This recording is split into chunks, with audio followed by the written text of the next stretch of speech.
Kita beralih ke berita selanjutnya. Usai pelantikan dan retret Akmil, Bupati Maluku Tengah tiba di Masohi disambut prosesi adat.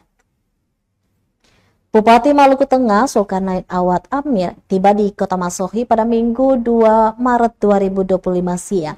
Ia perdana kembali usai pelantikan kepala daerah pada 20 Februari lalu dan kemudian dilanjutkan ke retret Akmil di Magelang.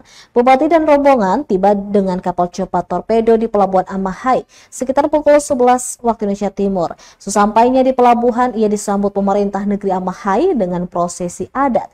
Prosesi adat tersebut ialah kapata adat, pemasangan kain berang di kepala, dan diantar menuju Pandopo Bupati diiringi arak-arakan musik Toto Buang. Diketahui Zulkarnain Awad tiba bersama istri Betty Epsilon Idros dan juga ketiga anaknya. Tidak ketinggalan Sekretaris Daerah Maluku Tengah Rakib Saubawa serta para pimpinan organisasi perangkat daerah turut menjemput Zulkarnain dan rombongan.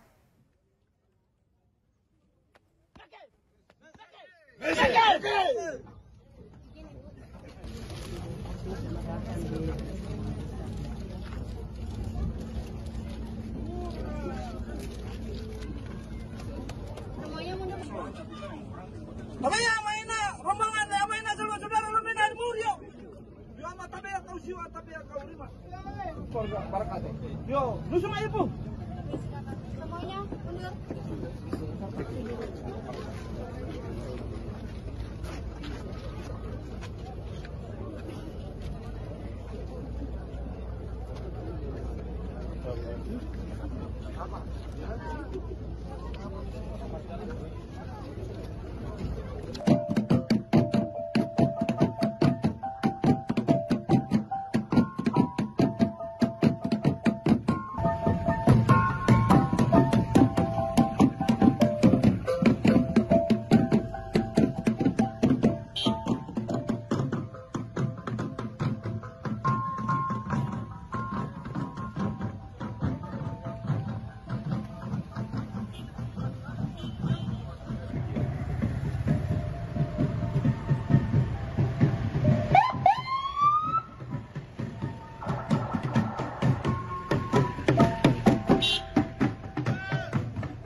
Download Tribun X sekarang, menghadirkan lokal menjadi Indonesia.